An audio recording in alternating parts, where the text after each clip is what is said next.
Buenas tardes compañeros, mi nombre es Manuel Alejandro Hernández Escobar, soy alumno de la Facultad de Ingeniería de la UNACH y en este momento haré una presentación para la materia Empresas de Ingeniería impartida por el doctor Julio César Besares Llavén.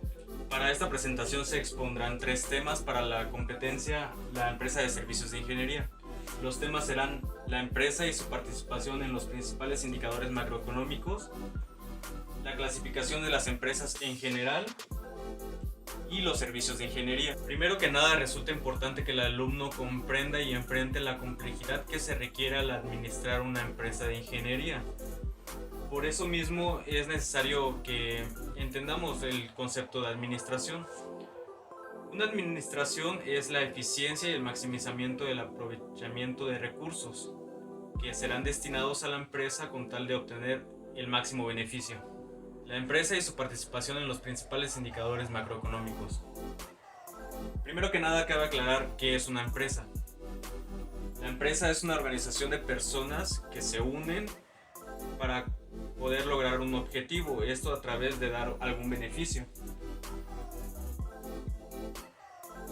Es necesario que una empresa produzca beneficios, entendiéndose estos beneficios en beneficios en su forma más amplia, donde el económico es uno de ellos. Desafortunadamente, el buen empresario es en ocasiones mal administrador, no administra bien sus recursos, por lo tanto su creatividad, valentía y trabajo pueden ser anulados por su falta de técnicas de administración. Bien, como podemos ver, una empresa muy famosa, la empresa Movistar, con su edificio sede en la Ciudad de México, es una empresa española que tiene mucho auge en Latinoamérica.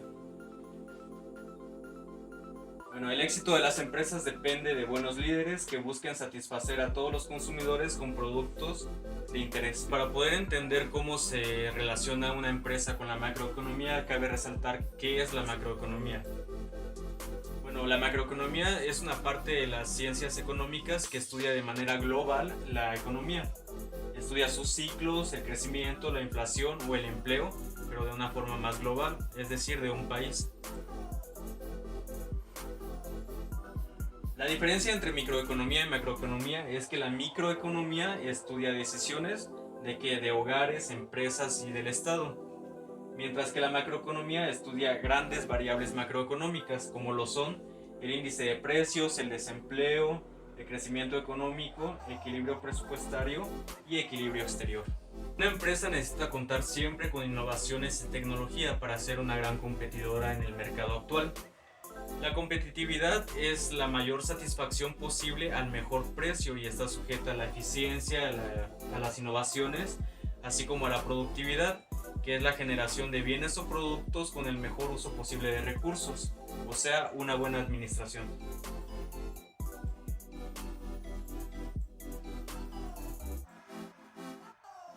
Debido a la gran demanda de productos, surge la empresa con el fin de satisfacer de provisiones al comprador, generando beneficios como empleos a la población cercana, sus inversionistas reciben utilidades y o intereses, permite el crecimiento de lugares aledaños, etc. Clasificación de las empresas en general.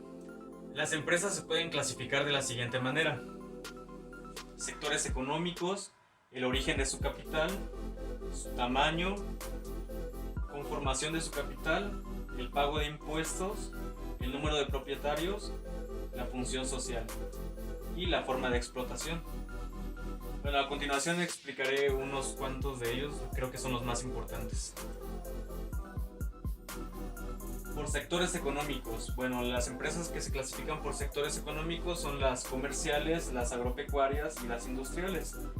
Las comerciales son las cadenas de almacenes, las agropecuarias, pues todo lo que concierne a la agronomía y la agroindustria.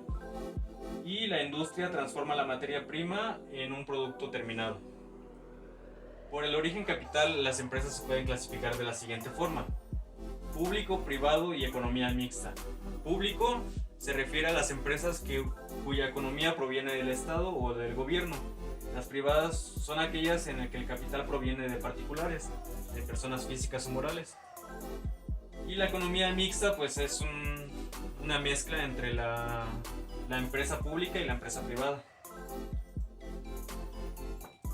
Por su tamaño, las empresas se clasifican en grande, cuyo capital, número de trabajadores y volumen de ingresos es más grande que las otras y cuenta con alrededor de 100 o más personas. La mediana empresa cuenta con trabajadores, capital y volumen de ingresos muy limitados y regulares. Cuenta con de 20 a 100 personas. La pequeña empresa tiene más limitados sus recursos y no excede de 20 personas dentro de su constitución. Bueno, la microempresa cuenta con no más de 10 trabajadores o empleados. Servicios de ingeniería. Bueno, las empresas de ingeniería desarrollan servicios en los sectores de las infraestructuras, minería, medio ambiente, energía e industria y sectores tecnológicos. Los principales servicios que otorgan estas empresas son estudios de viabilidad o factibilidad, estudios de rentabilidad de la inversión, incluyendo análisis de tarifas, estudio de impacto ambiental, gestión de procesos de participación pública, incluyendo análisis de la capacidad de pago por servicio, refuerzo institucional del organismo beneficiario, evaluación de la eficacia del proyecto, pliegos de base de licitación, incluyendo diseños básicos, planificación y planes directores, asistencia técnica y redacción de proyectos, diseño de detalles, supervisión en las obras y de las puestas en marcha, gestión de proyectos y gestión de construcción, proyectos llave en mano, control de costes y control de planificación, gestión de riesgos, autorías técnicas, seguridad, salud y control de calidad. Bueno, como conclusión, las decisiones económicas y financieras más acertadas nos permiten administrar de mejor manera nuestros recursos, expandir nuestro patrimonio y finalmente mejorar nuestra calidad de vida. Es por ello que es de vital importancia que el alumno aprenda los conceptos básicos sobre la administración de una empresa en general y de una empresa de servicios de ingeniería civil, ya que es necesario guiar a los jóvenes emprendedores que sostendrán la economía del país con dichas empresas. Para la siguiente presentación dentro de la misma competencia, la empresa de servicios de ingeniería, se expondrán los siguientes temas: tipos de sociedades mercantiles, otros tipos de sociedades y personas físicas, asociaciones y alianzas, consorcios, asociaciones, presentación conjunta de licitaciones, etc. A lo largo de los años, los humanos han tenido la necesidad de formar grupos con otras personas con el fin de satisfacer sus objetivos y así poder alcanzar beneficios, ya sea de carácter económico, prestigio o bienestar propio. Pero el humano tiene ciertas limitaciones. Esto obligó desde varios años a que se formaran grupos o alianzas con el fin de lograr dichos objetivos. Dentro de estos grupos que formó el hombre surgen las sociedades mercantiles. Aquí se expondrán los diferentes tipos. Para empezar, ¿qué es una sociedad mercantil? Las sociedades mercantiles son agrupaciones de personas físicas o morales cuyo principal objetivo es efectuar actos de comercio para ganar dinero. Estas asociaciones son reconocidas como entidades jurídicas propias, independientes de los miembros que la integran. Además, cuentan con patrimonio propio independiente. Bueno, el concepto de sociedad supone la convivencia y la actividad conjunta de los individuos de manera organizada u ordenada e implica un cierto grado de comunicación y cooperación. La Ley General de Sociedades Mercantiles de México reconoce 7 tipos diferentes: sociedad de nombre colectivo, en comandita simple, en comandita por acciones, de responsabilidad limitada, anónima, cooperativa y por acciones simplificadas. En una sociedad en nombre colectivo, todos los socios responden a las obligaciones de la empresa, de modo subsidiario, ilimitada y solidariamente, de acuerdo a la Ley de Sociedades Mercantiles en su capítulo 2, artículo 25. Por modo subsidiario y solidario se entiende que cada uno de los socios es responsable por todos los demás, que lo hacen de forma ilimitada, o sea que se supone que ningún socio tiene derechos especiales que limiten su participación. Ventajas. Este tipo de sociedades necesita que haya por lo menos 2 asociados. La ventaja de esto es que obliga a los socios a participar en las decisiones de la empresa sin que haya uno que se imponga sobre los demás. Es ideal para despachos profesionales, así como holdings que representen a varias empresas subsidiarias. Sociedad en comandita simple. Bueno, esta sociedad corresponde a que sus socios son llamados comanditados, que responden de manera subsidiaria, ilimitada y solidariamente de las obligaciones sociales, así como en la anterior sociedad. También dispone de varios comanditarios que únicamente están obligados al pago de sus aportaciones.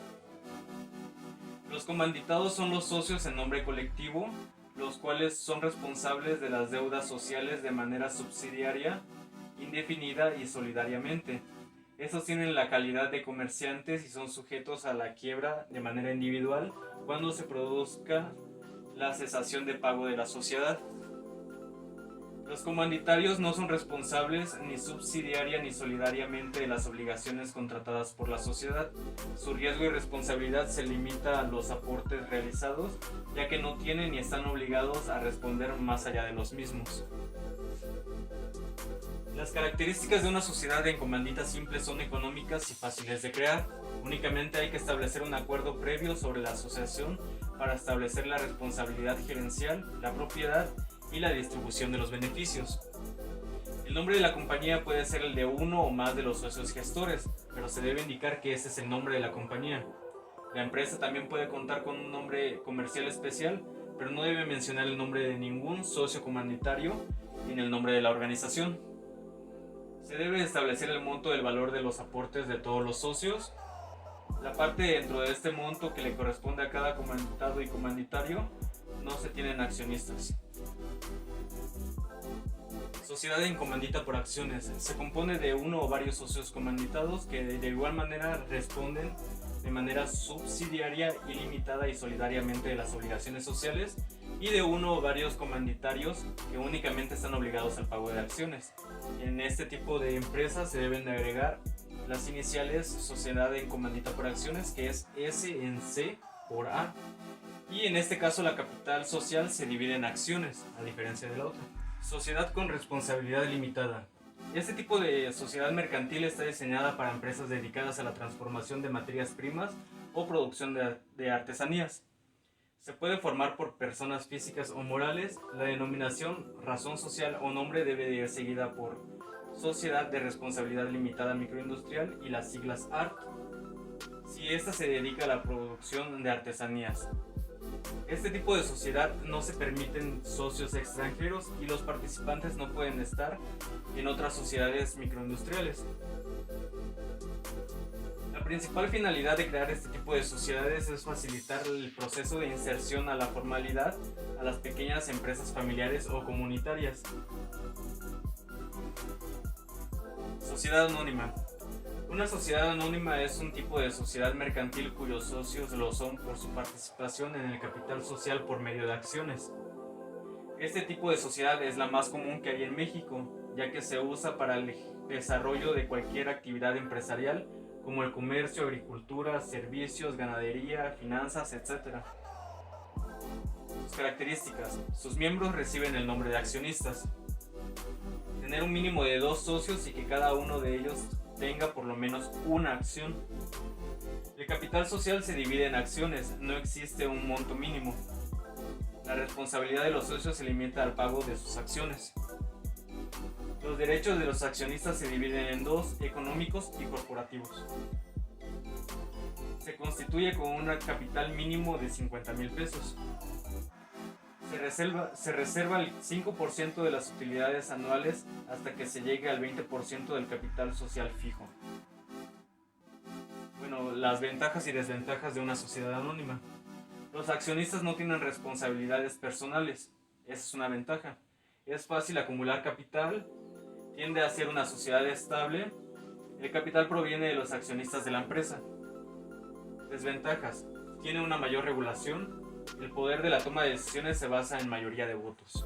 La sociedad corporativa es una forma de sociedad mercantil formada por personas físicas que persiguen un fin común a través de actividades económicas de producción, distribución y consumo de bienes y servicios. En este tipo de sociedad se admite la participación de extranjeros, pero no pueden desempeñar puestos directivos o administrativos. Aunque los rendimientos se distribuyen en proporción a la participación de los socios, la cooperativa es diferente a las demás sociedades porque su administración es democrática. Además, dentro de la Ley General de Sociedades Corporativas se estipula que la empresa de este tipo debe fomentar la ecología, la educación cooperativa y de la economía solidaria, precisamente en concordancia con el concepto cooperación. Sociedad por acciones simplificadas.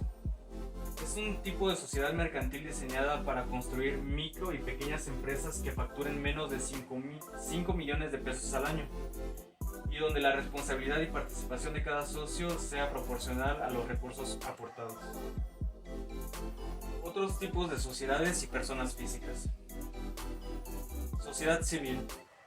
Según la Ley Federal de Fomento de las Actividades Realizadas por la Sociedad Civil de 2007, la sociedad civil se refiere al grupo de instituciones, organizaciones, asociaciones o movimientos sociales dedicadas a la asistencia social, a la promoción social, al desarrollo comunitario o a la defensa y promoción de los derechos. Estas organizaciones, comúnmente llamadas ONGs, comparten algunos rasgos definitorios: autonomía e independencia del gobierno, actividades no lucrativas y esfuerzos destinados a obtener el bien público, ya sea por medio de la promoción de servicios o por medio de la defensa de los derechos. Personas físicas. Una persona física es un individuo que realiza cualquier actividad económica, ya sea como vendedor, comerciante, empleado, etc. Tiene obligaciones que cumplir y derechos. Los regímenes en los que se clasifican las personas físicas de acuerdo a sus actividades e ingresos son: salarios en general por la prestación de un servicio personal subordinado, actividades empresariales y profesionales, régimen de incorporación fiscal, arrendamiento y en general por el uso o goce temporal de bienes inmuebles, enajenación de bienes, adquisición de bienes, intereses, obtención de premios. Asociaciones y alianzas. ¿Qué es una asociación? Se denomina asociación a la unión de personas o entidades para un fin común, por ejemplo, las profesionales, sindicatos, asociaciones comerciales y asociaciones de vecinos, entre otras. Las asociaciones están destinadas de modo permanente a lograr sus objetivos comunes, que pueden dividirse en dos clases: los que tienen por objetivo la satisfacción de necesidades espirituales, intelectuales o morales, y las que también visan fines puramente materiales. Tipos de asociaciones. Por la finalidad. Asociaciones de fines particulares. La actividad que realizan se orienta hacia los asociados. Asociaciones de fines generales. Su participación trasciende a los asociados y favorece también a las terceras personas.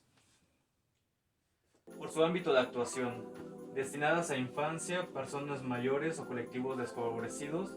Vecinales, se limita a un barrio. Educativas son las asociaciones de padres o alumnos. Culturales, su actividad se dirige a actividades como el teatro, el arte, la literatura o la danza, entre otras. Deportivas, su objetivo es la promoción del deporte. Medioambientales, fomentan el cuidado de nuestro entorno. Socioeconómicas, definen derechos relacionados con el trabajo. ¿Qué es una alianza? Una alianza puede definirse como la unión de personas, empresas o países mediante la cual se da un compromiso de ayuda o apoyo mutuo para lograr un determinado fin, con beneficios similares para las partes que la conforman. A diferencia de la asociación, los miembros de la alianza siguen siendo soberanos y entidades empresariales deben ponerse de acuerdo entre sí sobre todas las decisiones empresariales vinculantes. Tipos de alianzas. Alianza informal. Es útil cuando los riesgos son reducidos y resulta un punto de partida lógico para los acuerdos más formales, debido a que las empresas tienen mayor flexibilidad antes de comprometerse y más espacio para analizar su relación. Alianza contractual. Se establece un contrato para formalizar el acuerdo. Mediante este se consolidan compromisos, pero paralelamente se disminuye la flexibilidad. Sin embargo, dado que la previsión tiene límites, resulta contraproducente planear acuerdos muy estructurados. Consorcios, asociaciones, presentación conjunta de licitaciones. Un consorcio es la unión de varias entidades que presentan objetivos comunes y que optan por aliarse en una estrategia conjunta. El objetivo del consorcio es unir esfuerzos individuales para conseguir un mayor beneficio económico y social, es decir, una mayor competitividad de las entidades de una forma más regional. Bueno, sus características son: los consorcios se regulan de manera legal por un contrato de elaboración empresarial. Pese a la unión, ninguna entidad individual pierde su personalidad jurídica, y los contratos suelen ser de tipo asociativo, en donde el organismo que se crea actúa comprendiendo y complementando los recursos de cada miembro. Presentación conjunta de licitaciones. Las licitaciones son un proceso participativo por medio del cual se busca adquirir las mejores condiciones de compra para un determinado proyecto u obra. Esto se hace por medio de un concurso o convocatoria entre diferentes proveedores para otorgarse la adquisición o contratación de un bien o servicio requerido por una organización. ¿Cuáles son los tipos de licitaciones? Licitación privada. En esta, la administración es la que elige específicamente la empresa que puede participar. Licitaciones públicas por presupuesto. Son aquellas en las que no se tiene limitante para los negocios que están en condición de participar y ser proveedores. Federales. Este tipo de licitaciones son las que se llevan a cabo en las dependencias federales, estados y municipios, con cargo total o parcial a fondos federales. Estatales. Las licitaciones estatales se dividen en dos, ya que se puede hacer por presupuesto, por fondo del estado o federal. Municipales. En cuanto a las licitaciones municipales, aplican en un menor alcance, pero cuentan con los mismos mecanismos de fondos que las estatales. Licitaciones públicas por tratados. México celebra tratados comerciales con diferentes países socios, por lo que también existen otros tres tipos de licitaciones: las nacionales, las internacionales bajo tratado y las internacionales abiertas. Bueno, como conclusión, se ha demostrado la existencia de varios tipos o especímenes de sociedades mercantiles, todas con un análisis que da a comprender la estructura particular de cada una de ellas. Y esto es muy importante, ya que así el alumno puede entender qué es una sociedad mercantil y en un futuro poder establecer una. Ya que las sociedades mercantiles nacen con finalidades de lucro, hay que conocer qué sociedad mercantil se adaptaría en una población o lugar determinado para obtener mejor utilidad en las acciones o dividendos. Muchas gracias.